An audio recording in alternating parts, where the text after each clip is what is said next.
Петропавлдағы ауыл шаруашылығы механикаландыру училищесінің ашылғанына 1 жыл толды. Осы уақыттың ішінде ол 800-ден астам мамандарды даярлап шығарды.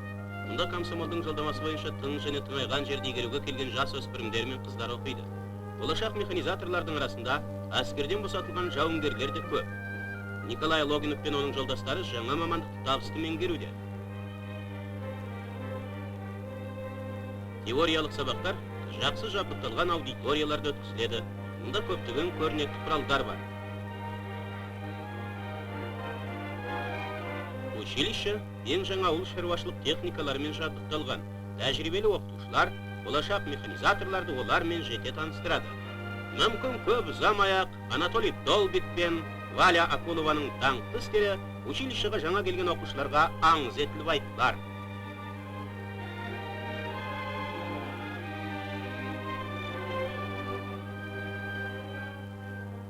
Александр Панков, Павел Реутов, Анатолий Макшак озат техниканы меңгеруде. Көктемде Қазақстанның тың және тыңайған жерлерін игеріп жүрген механизаторлардың даңқты армиясының қатарына тракторшылар, комбайншылар, трактор бригадасының бригадирлерінің жаңа отрядтары келіп қосылады.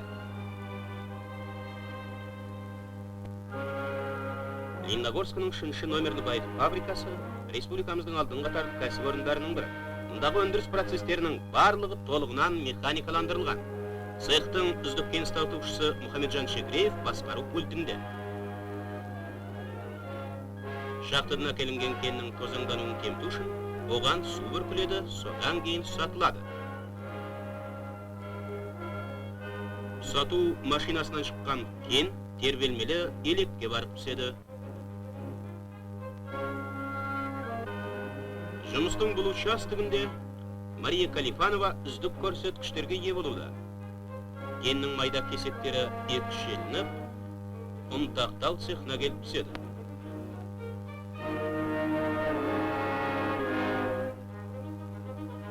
Мұнда диірмендерде кен шойын шарлардың көмегімен әбден ұнтақталынып суға араластырылады.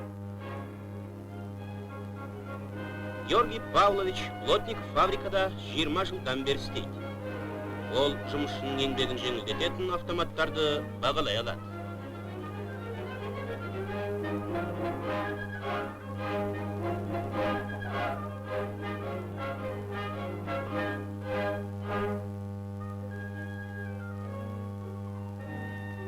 Кенді флотациялау кезінде қорғасы мен мырыш минералдары бір-бірінен және топырақтан ажыратылады.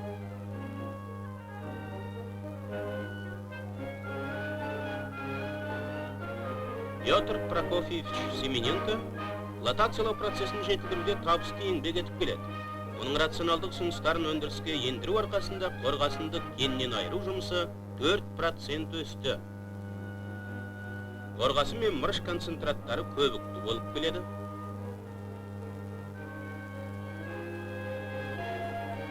Ондағы су алдымен қойылғыштар арқылы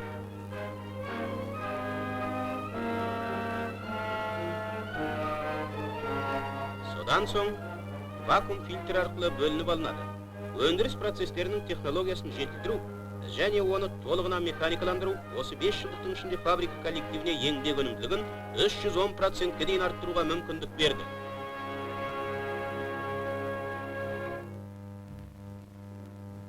Лениногор тау кен техникумның ашылғанына 25 жыл толды. Осы уақыттың ішінде техникум 2000-нан астам мамандар дайындап шығарды. Физика сабағы. Тәжірибелі педагог Владимир Андреевич Подгорецкий сабақты әрқашанда қызықты мазмұнды етіп өткізеді.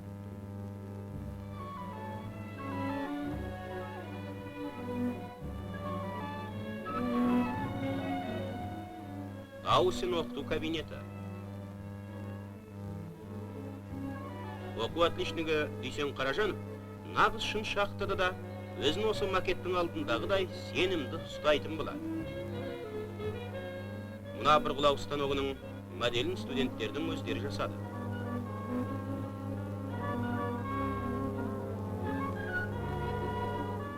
Бұрғылау ісінен практикалық сабақты тәжірибелі оқытушы Сергей Григорьевич Ткачев жүргізеді. Студенттердің практикалық сабақтар үстінде алған дағдылары олардың өндірісте жұмыс істеген кездерінде өте керекті болады. Қазақстандағы ірі оқу орындарының бірі болып саналатын Лениногорск техникумын оқып бітіргендер оның даңқын жоғары ұстайды.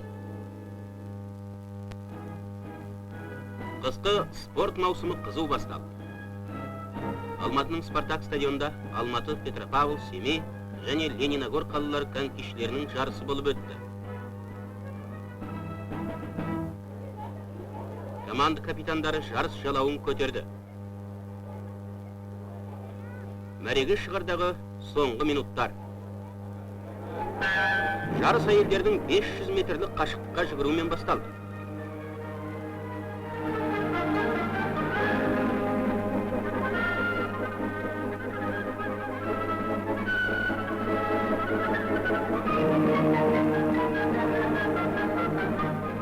Спортшылар екі-екіден жұпталып мәреге шығуда.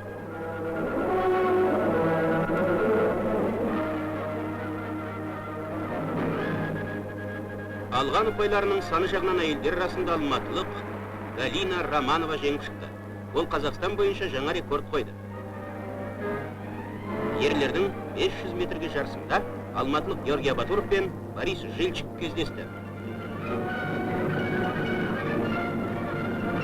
Георгий Батуров бірден алға шықты.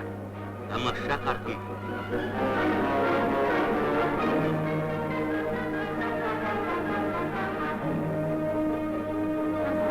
Ол 44,4 секундта сөреден бірінші болып өтті. Георгий Батуров жаңа рекорд қойды. Ерлер командаларының арасында шиеленіскен күрес басталды. Мұнда секундқа толмайтын уақыттың өзі қымбат.